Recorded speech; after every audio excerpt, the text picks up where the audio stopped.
Oh, it's probably just insane. Probably things that are so insane that you just don't want to think about it. You said during a press conference for Winter Soldier that it was criminal to put a soldier in a position where his morals conflict with a survival instinct. Could you expand on that? Yeah, well, when you get to Iraq, or actually I think it's Kuwait, we got issued these rules of engagement cards, and the rules of engagement, deal with the appropriate use of force while you're in Iraq, and they describe the escalation of force and positive identification of a target and all these things that are necessary that really sort of capitulate or capture the moral code that the military is trying to project there, the moral standard that we're trying to hold the soldiers to. And for one thing, like they change the rules of engagement all the time to the point where the cards that we were supposed to be carrying in our breast pockets everywhere we went became kind of meaningless, and especially during the siege of Fallujah, where I was in April of 2004.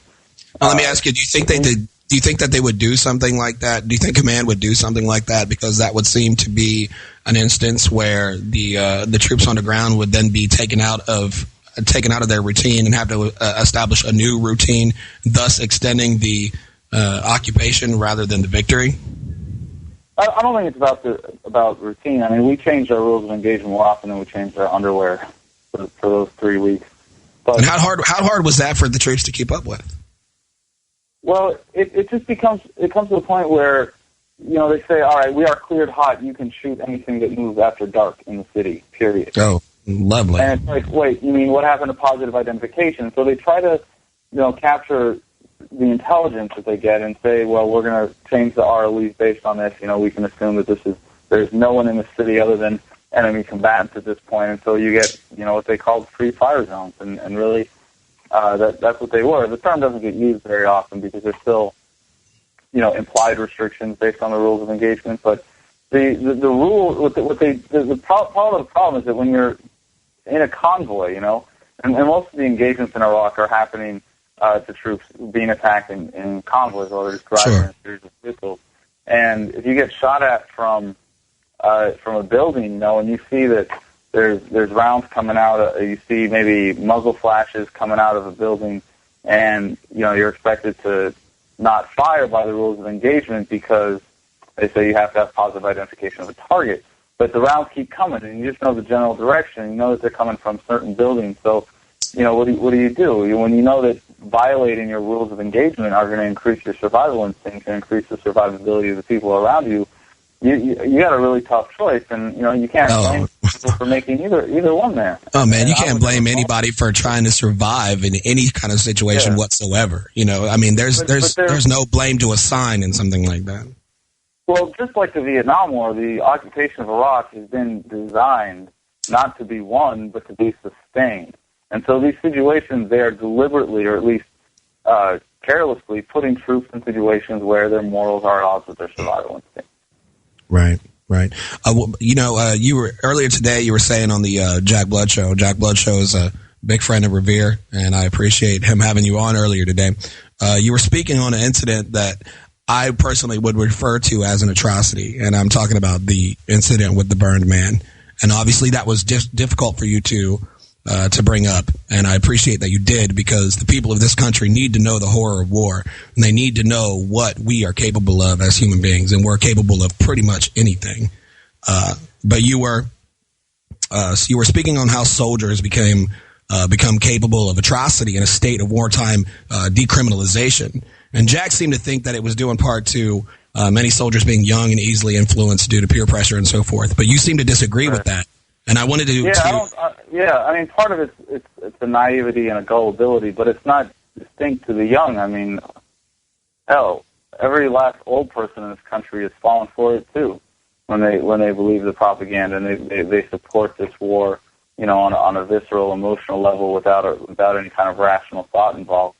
And it's just, I think it's more a matter of human nature. When you put human beings in that kind of situation, they all react the same. And it's not, it's not just, the cowboys, the young guys, like me when I was in Iraq. It's, we had old staff sergeants that were, right alongside us doing all the same things. I don't mean doing the same things as in with the skulls, but, the attitude, the dehumanization of the enemy does not just happen as a matter of, the young, aggressive testosterone factor. Well, that's my question. How does that happen? It seems to me, and I know, like, for example, in a firefight, I completely understand, the impulse and the necessity even to turn around and shoot back because you're trying to live, you're trying to survive, and if they're shooting at you, it's kill or be killed, and I understand that totally. I get that. But where does the dehumanization come from? And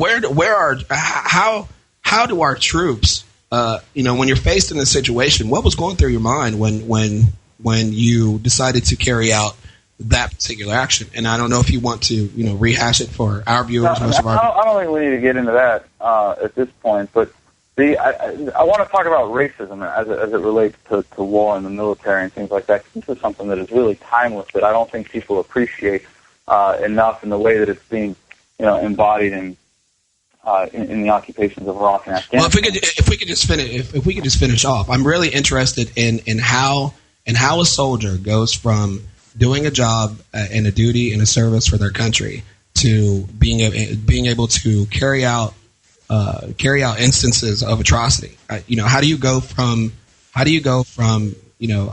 aye sir and right. good old so American fight to that? Of enemy. I mean, since 9/11, is that an active process? Is that something that command does actively with the troops? To some degree, yes, and to some degree, it's necessary in war. I don't want to say necessary, but inevitable in war. That when you're getting shot at and killed by people that are different color than you, and you have to find a way to hate them in order to survive, it can be manifest in a racist manner. And that's what you see. I mean, we saw this domestically after 9/11 and all the problems that Arab Americans ran into here. Absolutely, with Haji girl, the alleged 9/11 attackers. And it's just in war. Like, imagine. Okay, think about it. After 9/11, I mean, you're familiar with the basic common racism that occurred on the streets of America towards Americans, and it's sort of a natural reaction, and you understand that, like, okay, this happened, and we're hurt and we're pissed, and you look for someone to take it out on, and when you can do it, the way that the human mind works in terms of classifying not just things but people, it becomes manifest as a racist attitude. And then when you put people in war, think about it, people in Detroit were experiencing stuff like this, and New York was a couple hundred miles away. Well, when you go to Iraq and you're face to face with people of that different skin color that are shooting at you every day and that are blowing your buddies up, it's really quick that it manifests in terms of in other. But also, anytime you have an occupation where you are dealing with civilians as distinct from the military, and they don't look anything like Americans, then there's this automatic creation mentally, this barrier of the other.